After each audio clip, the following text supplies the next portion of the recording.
Sekarang kita memasuki bab bangun ruang tabung atau silinder. Perhatikan gambar berikut.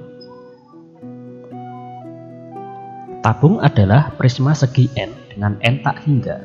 Segi N tak hingga membentuk lingkaran, maka alas tabung adalah lingkaran. Perhatikan animasi berikut.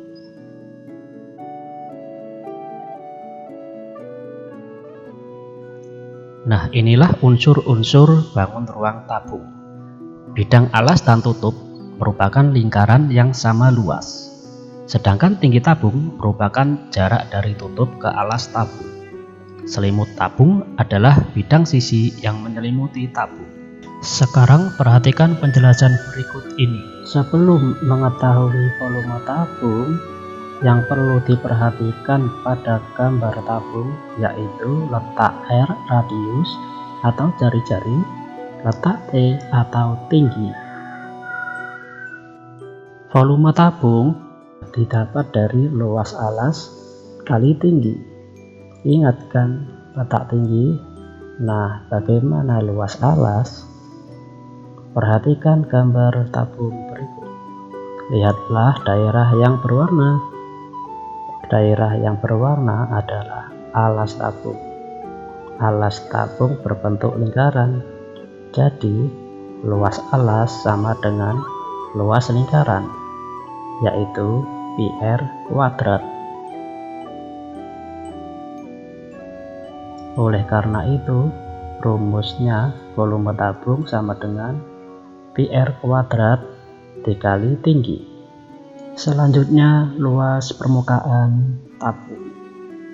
Luas permukaan tabung didapat dari 2 kali luas alas ditambah luas selimut tabung. Kok bisa gitu ya? Tabung terdiri dari 2 lingkaran yang disebut alas dan atap, kemudian 1 persegi panjang atau yang disebut dengan selimut tabung. Panjang selimut tabung mengelilingi lingkaran alas maupun atap. Jadi panjangnya sama dengan keliling lingkaran, yaitu 2πr. Sedangkan lebarnya sama dengan tinggi tabung. Luas 2 kali lingkaran sama dengan 2πr².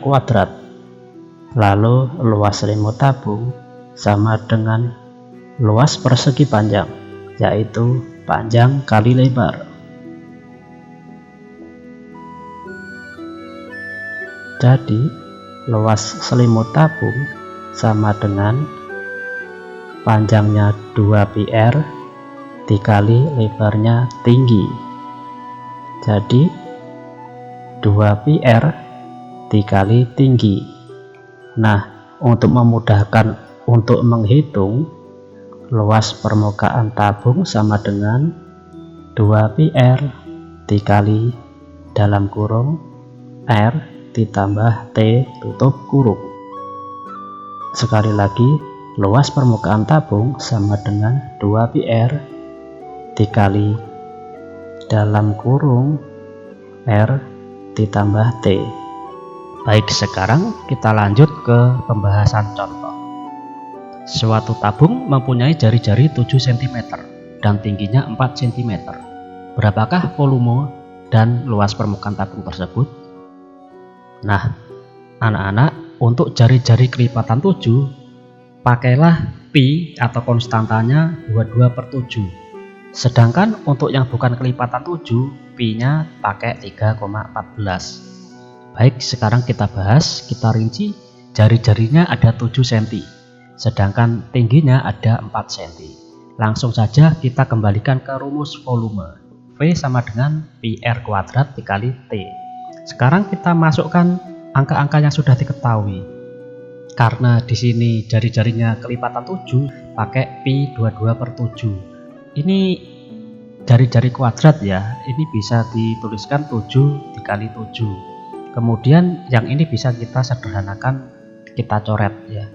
Kemudian tinggal 22 dikalikan dengan 7 yang ini. Berarti 1 154. 154 dikali 4 yaitu 616 cm kubik. Sekarang kita cari luas permukaannya. Langsung kita tulis rumus luas permukaan, yaitu 2πr dikali r ditambah tinggi atau T. Kemudian tinggal kita masukkan angkanya. Setelah kita operasikan, yang ini kita sederhanakan, berarti tinggal 22 dikali 2 yaitu 44 dikali dengan hasil dari 7,4 yaitu 11. Berarti 4 dikali 11 hasilnya adalah 484.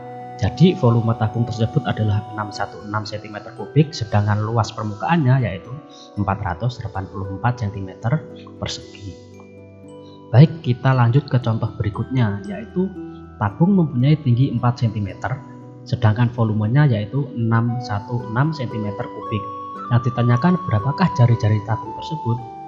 Baik, kita rinci, tingginya 4, volumenya 616. Langsung kita kembalikan ke rumus volume, yaitu πr kuadrat dikali T. Kemudian kita masukkan angka-angka yang diketahui. Karena yang diketahui adalah tinggi sama volumenya, berarti 616 ini ditulis di bawahnya V. Kemudian 4 dituliskan di bawahnya T.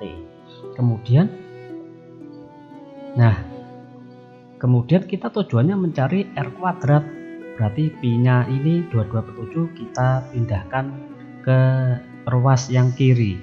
Ya, berarti karena ini perkalian, kemudian pindah sini menjadi kebalikan dari perkalian, yaitu pembagian. Kemudian yang ini kita tuliskan lagi.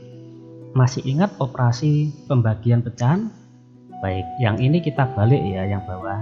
Ya, kita balik menjadi perkalian. Kemudian yang sebelah kanan kita tuliskan lagi. Nah, kemudian yang ini bisa kita sederhanakan. Setelah itu kita operasikan hasilnya, yaitu menghasilkan 196. Tujuannya mencari R kuadrat. 4-nya ini bisa kita pindahkan ruasnya jadi pembagian. Hasilnya yaitu 49. Nah, ingat yang ini masih R kuadrat. Tujuannya mencari R, maka supaya kuadratnya hilang dikasih kebalikannya, yaitu akar pangkat 2. Nah, sekarang hasil akhirnya yaitu hasil dari akar pangkat 2 dari 49 yaitu 7. Ya, jadi jari-jari tabung tersebut adalah 7 cm. Baik, sekarang kita lanjut. Berapakah volume tabung tersebut? Langsung kita bahas, langsung dimasukkan ke dalam rumusnya. Karena jari-jari ataupun tingginya bukan lipatan 7, pakai pi 3,14. Kemudian jari-jarinya 10 dikuadratkan berarti 100. 100 dikali 10 1000, berarti 314 dikali 1000. Mundur koma sebanyak 3. Hasil akhirnya yaitu 3140 cm kubik. Baik, contoh selanjutnya yaitu sebuah tabung memiliki volume 560 cm kubik. Sedangkan jari-jari tabung tersebut adalah 6 cm. Yang ditanyakan berapakah tinggi tabung tersebut? Kita rinci, volumenya adalah 560, sedangkan jari-jarinya 6 cm. Yang ditanyakan tingginya. Langsung kita kembalikan ke rumus volume, yaitu πr kuadrat kali T. Kita masukkan angka yang diketahui, kemudian kita operasikan 6 kuadrat yaitu 36. Kemudian 314 dikali 36 hasilnya 113,04. Tujuannya mencari T, berarti yang ini kita pindahkan saja. Kemudian hasil akhirnya yaitu 4,95. Bisa kita bulatkan ya. Jadi tinggi tabung tersebut adalah 5 cm. Baik, berikutnya silakan kerjakan soal berikut. Upload jawaban kamu di Google Classroom. Selamat belajar.